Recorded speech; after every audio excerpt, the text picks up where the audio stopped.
It's 8 p.m. and here are our top stories in 90 seconds. It proves that he is a good person. It proves that he does have a good character. And it proves that the police were totally out of line. An independent investigation finds Aurora police should have never confronted Elijah McClain. Now his family says someone needs to be held accountable. Will eventually lead to not just the termination of the officers and medics who murdered Elijah McClain, but criminal indictments. The NTSB holding an emergency press conference tonight after debris falls from a United plane onto a Broomfield neighborhood. It was very unprecedented for us. I don't think just for Broomfield, I think for Colorado as a whole in the nation. All new at 8. A Colorado father demands answers into the death of his 9-month-old daughter. I just want to know what happened. After months with minimal information, he speaks only to Denver7 about what the state didn't do. The system could have made sure my daughter was okay. The U.S. hits another grim milestone in the pandemic. 500,000 lives lost. The people we lost were extraordinary. They spanned generations. Born in America, immigrated to America. Plus, a new change to homeless sweeps in Denver. We have reaction as police are being taken out of the equation. Good Monday evening, and thank you for watching Denver7 News on Local 3. I'm Jessica Porter. We have a lot to get to tonight. We start with new reaction on the independent investigation into Elijah McClain's death. 157 pages of the report were released today, and they found Aurora police should have never detained McClain in the first place. The investigation was commissioned by the city of Aurora and found police had no legal basis to stop the 23-year-old. The report also questions the use of ketamine and finds the Aurora Police Department's initial investigation to be woefully lacking. Tonight, that investigation was presented to Aurora City Council during a special session. There, they talked about the results of the investigation. Denver7's Sloan Dickey listened in on that meeting and has reaction from City Council. An outside investigation into the death of Elijah McClain found that Aurora police had no legal basis for stopping the 23-year-old in August of 2019. The report found that officers failed to identify a crime that had been, was being, or was about to be committed by Elijah McClain. The report also found a serious breakdown in communication between police and medical experts that arrived on the scene. According to a report, EMS overestimated McClain's weight by as little as 40 pounds and as much as 80 pounds before administering a dose of ketamine.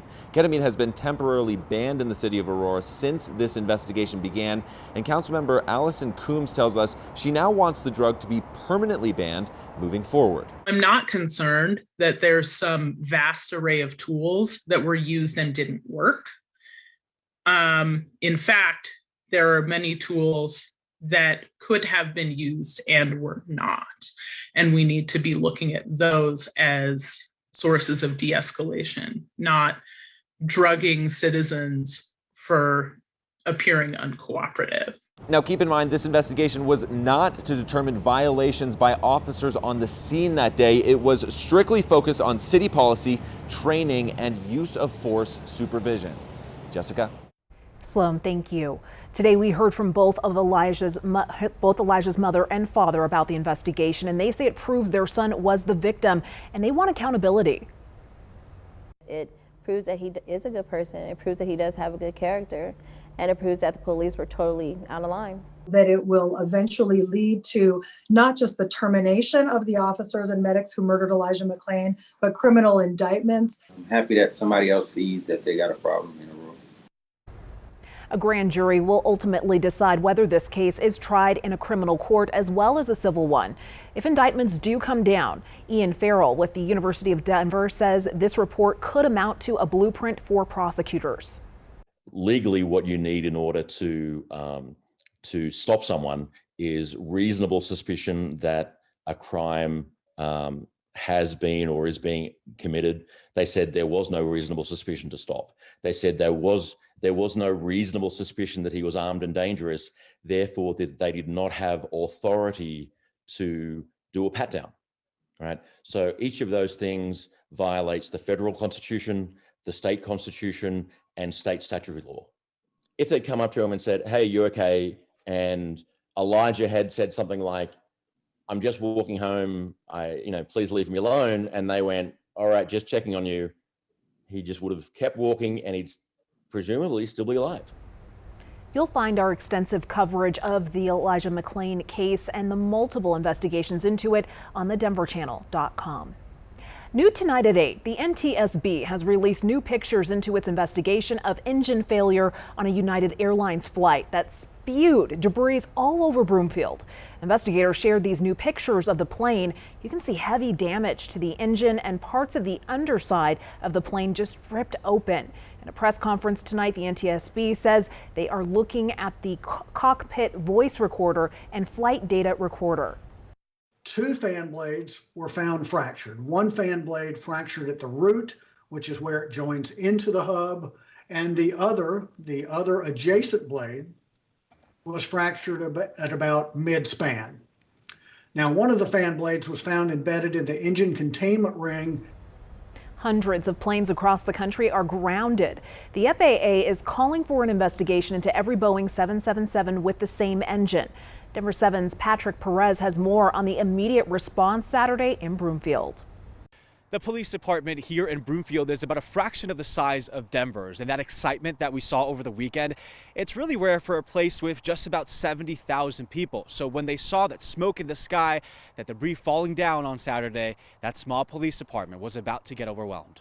Broomfield, Colorado was under an international spotlight Saturday afternoon. It was very unprecedented for us. I don't think just for Broomfield, I think for Colorado as a whole in the nation. When calls came in about smoke coming from a plane. You see that there's like a little black cloud of smoke right there. And debris falling from the sky, Broomfield police braced for the worst. There was a moment in time we didn't know if we had the plane down. We didn't know if there was a plane that had crashed in Broomfield or crashed nearby. That plane was United Airlines Flight 328.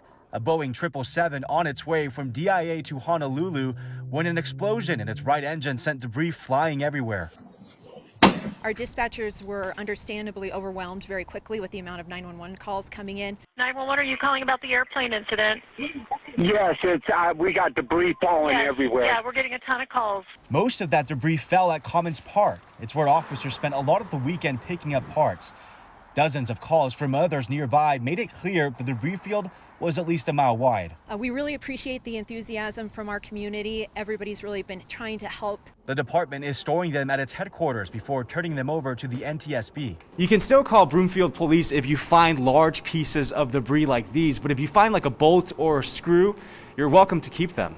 Police spokesperson Rachel Welty admits the department was overwhelmed by calls, not to mention the inability to collect every single piece of the plane that hit the ground. We're just asking people, please call us if you find a substantial piece of plane. So something about the size of a computer monitor would be great. Every piece of the plane's engine casing that rained down on Broomfield Saturday afternoon, key in solving a puzzle that will prevent a similar surprise from happening again. Police say people may still find some of that debris into the spring, especially when they start paying more attention to their backyard. And by the way, we learned today that police in Arvada, about 10 miles south of Broomfield, also found a piece of debris. We're in Broomfield tonight. I'm Patrick Perez, Denver7. Glad no one was hurt. Thank you, Patrick. Police officers will not be the first people to respond to calls about homeless camps in Denver. The city made that announcement this afternoon. A spokesperson said the city is making the change after finding success with its STAR program, where healthcare professionals are first to respond to camp calls. Tonight at Denver City Council meeting, council members approved an extension for a homeless shelter in the city. For several months, the city has rented rooms at a building owned by Keys for Denver Hospitality, a company based in Utah. The extension will be through the end of February with an option to go month to month until the end of June.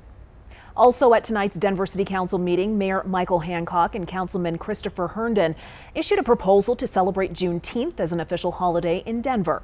Beginning in this year, Juneteenth will be recognized on the Saturday closest to June 19th for Denver's celebration. The proposal was approved by City Council in a unanimous vote. In the end, if my daughter was with me, she'd be here, and I guarantee that.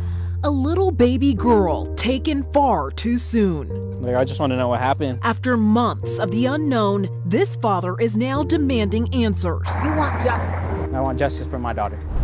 Beautiful weather conditions compared to the below zero last week, but there is some snow coming up in our forecast later this week. And coming up later, a staple in 5 Points for 2 decades, is closing up shop. I think black people recognize that this used to be our old stomping ground. But it's not just the pandemic that's to blame. I accept the fact that things change and that people who have money are the ones who come in. And in our case, it seems to be more of not black people.